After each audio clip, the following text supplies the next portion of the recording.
Good afternoon.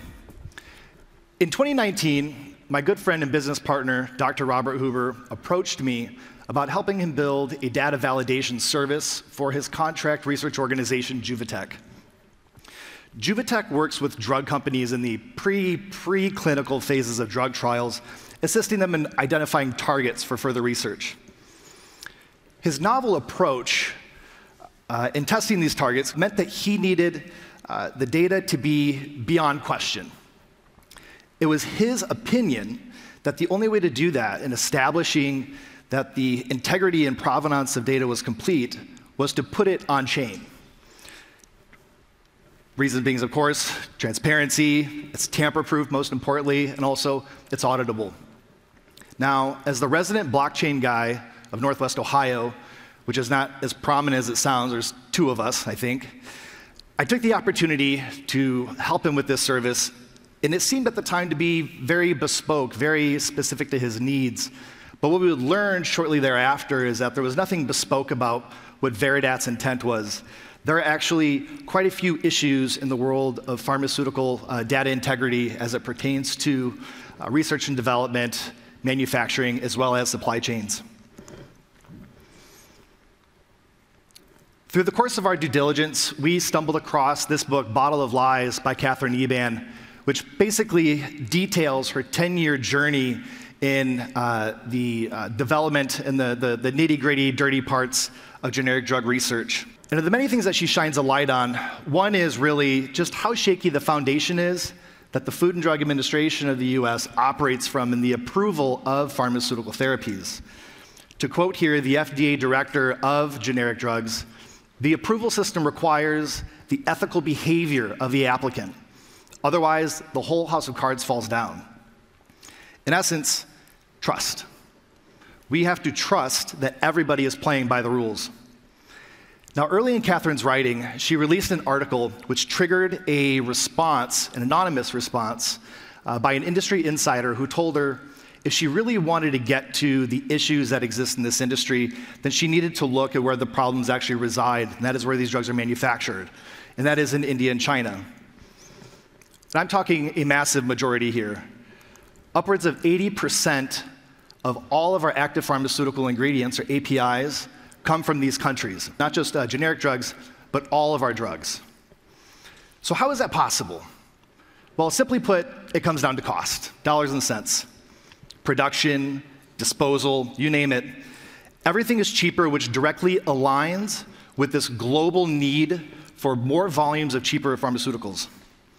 But when you take lax oversight and billions of dollars in opportunities here, accidents, cutting corners, and even outright fraud are bound to happen. Katherine reported that of 86 plants that were investigated in China and India, 67 of them were found to be actively engaging in fraud. It's about 80%. And what the scariest, of offenses was being dual-track production. And this is when a drug that goes through tests for purity and quality outright fail. And what you should do is discard the drug. But what they end up doing actually is they sell it into markets such as Southeast Asia, Africa, as well as India. This problem has gotten so prolific that public health researchers have linked drug-resistant infections to these ineffective drugs that come from these sources. The biggest company investigated was Ranbaxy, who at the time was the 8th largest global generic drug manufacturer. And through the assistance of a whistleblower, investigators were able to uncover over 200 products that were sold in over 40 countries that had been approved through falsified data. Ranbaxy had been substituting with unapproved and lower quality ingredients. They falsified testing records. They were literally creating 3 to 18-month stability tests in literally an afternoon. So Ranbaxy and other investigations brought about change in how the FDA and other regulatory bodies conduct audits, such as setting up field offices in these countries that frequently abuse their distance.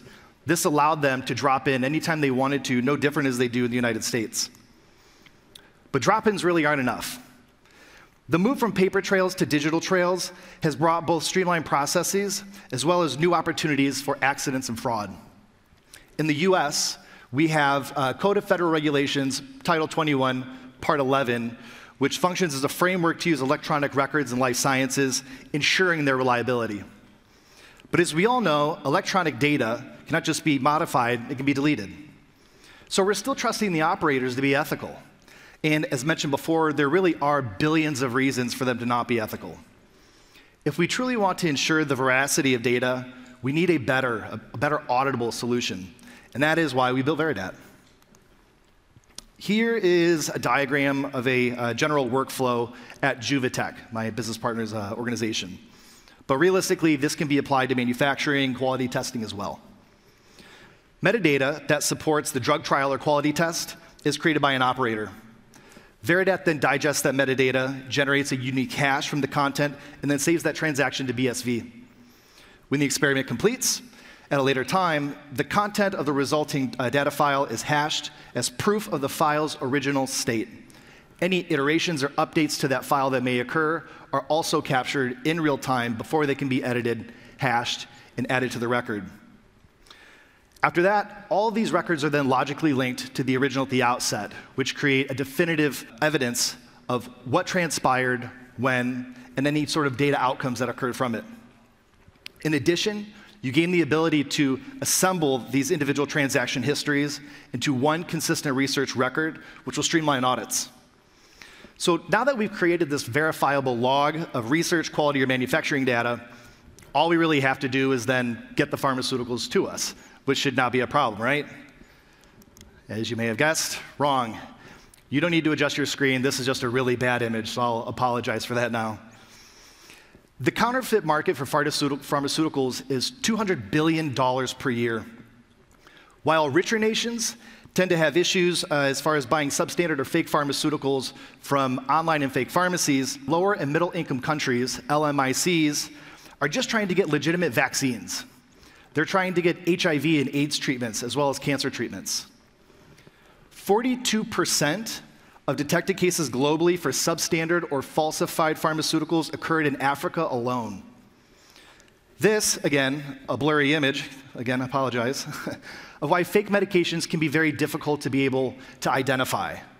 Pharmacists, other individuals part of the supply chain, consumers, you can't really tell the difference. This is a geographic distribution of substandard and counterfeit antimicrobials. You'll notice, again, Asia and Africa consistently rank as the highest recipients of these fake therapies, the substandard therapies. This occurs in part from both fraudsters who are able to infiltrate the supply chain, and also drugs that are created from legitimate sources but are substandard and are able to make their way through the supply chain. This issue has gotten so bad that the World Health Organization has given it its own designation, SSFFCs, which stands for substandard, spurious, falsely labeled, falsified, and just flat out counterfeit. There are dire consequences to SSFFCs. As you could assume, people die. Every single year, there are roughly 450,000 preventable malaria deaths, with a third of those occurring just in Africa. They cause treatment failure. In Niger, roughly 60,000 individuals received a meningitis vaccine that completely lacked the API, which was supposed to function as the vaccine. Thousands of people were not just killed, but they were permanently handicapped. Jump the gun. They promote antimicrobial resistance. The substandard drugs that you take that are supposed to fight an infection don't. What they end up doing is they make these infections even stronger. And lastly, they decrease confidence in the efficacy of medical treatments. When infectious patients do not take the medicines that are supposed to make them better, they end up causing a public health risk. Things spread really fast. There are a handful of solutions today that have been brought to light to combat the supply chain issues, and the most promising of these really is mass serialization and track and trace. But unfortunately, it's still fundamentally flawed. Counterfeiters move really fast. It usually takes them 2, maybe 3 years to be able to crack whatever obstruction has come in their way. Mass serialization is really only catching between 35 and 50%, which is a lot. Don't get me wrong. I don't want to downplay that, but we can absolutely do better. What ends up happening is that counterfeiters are able to access these facilities where the drugs are being stored or manufactured or packaged. They can snap images using cell phone cameras of barcodes and other serials. They then replicate these. They then put them on fake pharmaceutical packets, and they're able to easily slip into the supply chain. Legitimate products, once made available to the consumers, then end up returning a second scan error because these fake drugs have already made their way through the system. This solution, again, also does not account for the substandard quality drug therapies. The companies that are contracted to be able to provide these drugs to these countries are providing substandard drugs that make their way through the supply chain even without third parties interfering. Today, our supply chains are siloed. The data is siloed, which leaves stakeholders in the dark and allows easy access for counterfeiters. By introducing blockchain services, we're able to identify, we're able to trace drugs that move through the supply chain end to end, which validates the authenticity of the drug from raw material to the end user sales. Counterfeiters are easily detected as their point of entry into the supply chain is made clear at each step of the process. From manufacturing to consumer distribution has been captured and rendered tamper-proof. So what would that look like in today's scenario? This is incredibly simplified, so bear with me. But a manufacturer produces a drug and then marks the package with a form of serialization. A unique cryptographic hash is created along with some pertinent metadata, and that information is then stored on chain. The wholesaler, receiving it from the manufacturer, scans the item and verifies where its origination was. That handoff, is then also captured and placed onto the blockchain. The pharmacist then also utilizes track and trace to be able to scan the package, showing the transaction from the manufacturer to the wholesaler and now to them. That information, again, is hashed and captured on the BSV blockchain. The patient, upon receiving their pharmaceuticals from their pharmacist, is able to scan that exact same code and able to see the full transaction originating even as far back as the raw material supplier, manufacturer, wholesaler to the pharmacist, and now them, providing them a sense of confidence that the pharmaceuticals in which they're consuming are what they're supposed to be and will help fix the problems that they have. To close out, because I know you're all hungry, this is always rough being the person who speaks just before lunch. Blockchain technology makes it much easier to detect fraud and identify weak links in supply chains. Companies gain full transparency and can know with certainty that the drug therapies, consumers can know and have confidence in the drug therapies that they consume are legitimate. Blockchain technology is decentralized. It's trusted, it's transparent, and most importantly, it's tamper-proof.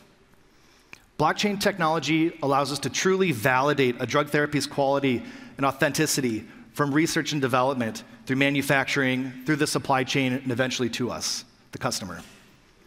Blockchain, and by extension Veridat, is the solution which I feel we all deserve for tomorrow. Thank you. The biggest sickness in healthcare isn't a disease. It's not a bacteria or a virus. It's the silence. See, the data we need to combat diseases, to stop suffering, it's not waiting to be uncovered. It's stuck behind closed doors in stubborn silos. The healthcare industry has the data to improve our lives in untold ways, but no one communicates. And in that silence, countless lives are lost. That's why at EHR Data, we're building the largest ever shared data set of human health. And it won't belong to a hospital, government, a corporation. It will belong to the rightful owner of your healthcare data, you. We're merging healthcare records with blockchain to finally put you in control. Because your data doesn't belong on private servers. It should be in your hands in service to your health. The greatest sickness may be silence, but the silence stops when you have a voice. EHR Data. Own your health.